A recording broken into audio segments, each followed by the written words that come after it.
கிறிஸ்துவுக்குள் அன்பான சகோதரி, டிவைன் ஷாலோம் ஊழியங்கள் மூலம் உங்களை சந்திப்பதற்கு நாங்கள் பெருமகிழ்ச்சி அடைகின்றோம். உங்களது ஜெபத் தேவைகளுக்கும் ஆலோசனைகளுக்கும் முன்கூட்டிய அறிவித்தல்களின்படி உங்களுடன் தொடர்பு கொள்ள முடியும். அதற்காக உங்களுக்கு ஒரு தொலைபேசி இலக்கத்தை தர முடியும். அவைகள் ஊழிய சம்பந்தமானது மட்டும், ஜெபத்திற்கும் கவுன்சிலிங்குக்கும் மட்டும் அந்த தொலைபேசியை நீங்கள் என்னுடன் தொடர்பு கொள்ள முடியும். குறிக்கப்பட்ட நாளில் நீங்கள் தொடர்பு கொள்ள முடியும். அன்பானவர்களே, இதுவரை சப்ஸ்கிரைப் செய்த உங்கள் யாவருக்கும் உமது நன்றிகள். உங்களுக்காக நாங்கள் தொடர்ந்தும் ஜெபிக்கின்றோம். ஒரு விசை ஜெபம் செய்வோம். கர்த்தாவே, இந்த வேளையிலும் இந்த நாட்களில் நடந்த யுத்தங்களுக்காக உம்மிடத்தில் வருகின்றோம். சமாதானத்துக்காக உமக்கு நன்றி அப்பா. விசேஷமாக இந்த வேளையிலும் வெனிசுலாவில் நடந்த பூமி அதிர்ச்சியில் இப்பொழுதும் அங்கு பாதிக்கப்பட்ட மக்களுக்காக, தங்கள் அன்பானவர்களை இழந்தவர்களுக்காக, இன்றும் இடிபாடுகளின் மத்தியில் சிக்கி தவித்துக் கொண்டிருப்பவர்களுக்காக, கர்ப்பிணி தாய்மார்களுக்காக, சிறு குழந்தைகளுக்காக, வயோதிபர்களுக்காக கண்ணீருடன் வருகின்றோம். கர்த்தாவே, நீர் அந்த இடங்களில் உம்முடைய ஆசீர்வாதங்களை கொடுத்து அந்த சிக்கப்பட்டிருக்கும் மக்களுக்கு ஒரு விடுதலையை கட்டளையிட, அவர்கள் இடுபாடுகளின் மத்தியிலிருந்து வெளியில் எடுத்து வர நீர் ஒத்தாசை செய்ய வேண்டும் என்று கேட்கின்றோம்.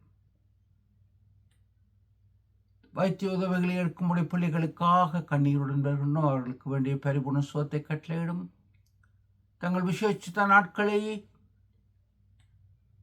பிறந்த நாளை, அனிவர்சரியை கொண்டாடும் பிள்ளைகளை உம்முடைய கருத்தில் வைக்கின்றோம். அவர்கள் ஆசீர்வாதங்களுக்காக நன்றி. நிகழ்ச்சியை கேட்குமுடைய பிள்ளைகள் யாவரையும் விசேஷித்த விதமாய் ஆசீர்வதியும் இயேசுவின் நாமத்தில். ஆமேன். அன்பானவர்கள், வேத பாடமாக ரோமர்கள் நிருபம் 12ஆம் அதிகாரம் 2ஆம் வசனம். நீங்கள் இந்த பிரபஞ்சத்துக்கு ஒத்த வேஷம் தெரியாமல் தேவனுடைய நன்மையும் பிரியமும் பரிபூர்ணமான சித்தம் இன்னதென்று பகுத்தறியத்தக்கதாக உங்கள் மனம் புதிதாகிறதுனாலே மறுரூபமாகுங்கள். ஆம் அன்பானவர்களே, வேதம் அழகாக கூறுகின்றது, நீங்கள் இந்த உலகத்துக்குரிய பிரபஞ்சத்துக்குரிய ஒத்த வேஷம் தெரியாமல் தன்னுடைய பரிபூர்ண சித்தம் என்னதென்று அறிந்து உங்கள் மனதை நீங்கள் மறுரூபமாக்குங்கள். இன்று நாங்கள் பார்த்து கொண்டிருக்கும் பொழுது, இன்றைய உலகம் கலியுகத்தில் அங்கு தேவனுடைய சித்தத்துக்கு எதிராக இந்த பிரபஞ்சத்துக்கு ஒத்த வேஷத்தை தரித்து கொண்டிருக்கின்றது. மிகவும் வேதனையாக இருக்கின்றது. மனிதன் ஆட்டை கடித்து, மாட்டை கடித்து, பின்பு மனிதனையே கடிக்கின்றான். இப்பொழுது கடவுளையே கடிக்கின்றான். எங்கும் கலியுகம், உண்மை இல்லை. அன்பானவர்களே, தனக்கு சுய லாபத்துக்காக எதையும் செய்ய மனிதன் துணிந்து கொண்டிருக்கின்றான். இதைத்தான் நாங்கள் பார்க்கின்றோம். ஆதியாகமம் 11ஆம் அதிகாரத்தில் அங்கு விதமாக பாபேல் கோபுரம் கட்டப்படுகின்றது. இந்த பாபேல் கோபுரத்தை பார்க்கும் பொழுது அங்கு பார்க்கின்றோம், அங்கு ஆதியாகமத்தில் பார்க்கின்றோம், நோவாவின் பேரன் நிம்ரோத் என்று கூறப்படுகின்றது. அவன் வில் வித்தையில் வல்லவன், அவ்வளவுதான் அவனை குறித்து கூறப்பட்டிருக்கின்றது. ஆனால் அவன் பின்னணி என்னவெனில் பார்க்கும் பொழுது, ஆதியாகமம் 11ஆம் அதிகாரத்தில் கூறப்பட்ட அங்கு பாபேல் கோபுரம் அவனால் கட்டப்படுகின்றது. பாபேல் கோபுரம் ஆண்டவருக்கு எதிராக, ஆண்டவரை சவாலாக கட்டப்பட்டது. பாபேல் கோபுரம், அதை கட்டியது நிம்ரோத். இது வெள்ளம் வந்து 100 150 ஆண்டுகளுக்குள் இந்த பாபேல் கோபுரம் கட்ட ஆரம்பிக்கப்பட்டது. கிறிஸ்துவுக்கு முன் 2242 முதல் 2206ஆம் ஆண்டுக்குள் இந்த பாபேல் கோபுரம் கட்டப்படுகின்றது. இன்றைய நாட்களில் சரித்திர சம்பந்தமாக யூரோப்பியன் யூனியன் என்று அழைக்கப்படுகின்ற அந்த யூனியன், அதன் கட்டட அமைப்பு இதே பாபேல் கோபுரத்துக்கு ஒத்ததாக இருக்கின்றது. அச்சொட்டாக பாபேல் கோபுரத்தை பிரதிபலிக்கின்றது இன்றைய யூரோப்பியன் யூனியன். இன்னும் ஒன்று, இந்த யூரோப்பியன் யூனியனில் 10 நாடுகள் மட்டும் அங்கத்துவம் வகிக்க முடியும். இங்கு வெளிப்படுத்தல் நிருபத்தில் கூறப்படுகின்ற அந்த ஜலத்திலிருந்து வருகின்ற மிருகங்களுக்கு 10 கொம்புகள் இருக்கின்றது. இவை வெளிப்படுத்தல் கூறப்பட்ட அந்தி கிறிஸ்துவின் 10 கொம்புகள் இங்கு யூரோப்பியன் யூனியனை விளக்குகின்றது. அது 10 நாடுகள் மட்டும் அங்கத்தினம் வகிக்க முடியும். அது ஆண்டவரின் சர்வ சித்தத்துக்கு எதிராக செயல்படுகின்ற செயல்களாக இருக்கின்றது. அன்பானவர்களே, மேலும் நாங்கள் பார்க்கும் பொழுது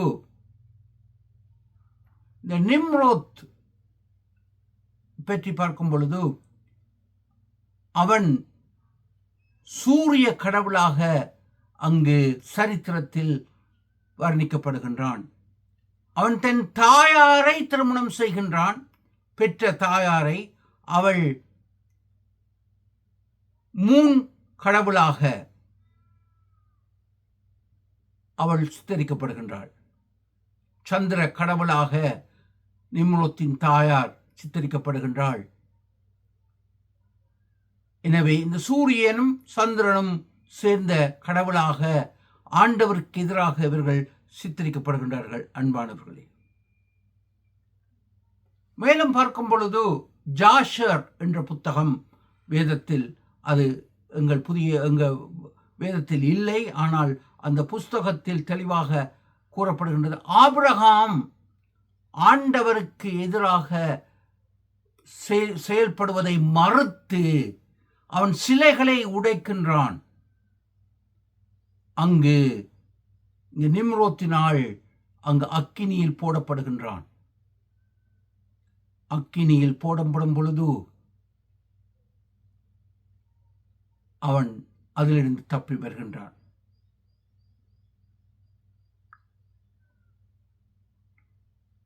லோத்துவின் தந்தையார் அக்கினியில் எரிக்கப்படுகின்றார். அவர் அவிசுவாசத்துடன் அரை மனதுடன் அவர் செல்கின்றார். இவை எழுத்தில் இருக்கின்றன. அன்பானவர்களே, எனவே அன்று தானியேல் இவற்றை அறிந்து அவன் துணிந்து அக்கினியில் போடப்பட சம்மதிக்கின்றான். அடுத்ததாக பார்க்கும் பொழுது அங்கு நிம்ரோத் ஒரு சிங்கத்தை அவன் கையில் பிடித்துக் கொண்டிருக்கின்றான், சிங்கக்குட்டியை. இது ஆண்டவர் இயேசுவுக்கு சவாலாக இருக்கின்றது. ஆண்டவர் இயேசு யூத ராஜசிங்கம்.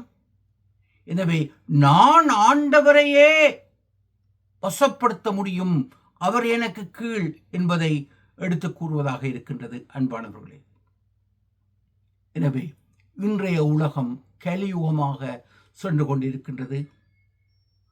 இன்று நடைபெறும் அத்தனை செயல்களும் வெளிப்படுத்த நிருபத்தில் கூறப்பட்ட அந்த மிருகங்களுக்கு ஒத்ததாக யூரோப்பியன் யூனியன் நடக்கின்றது. அங்கு அனைத்தும் செயல்படுகின்றது.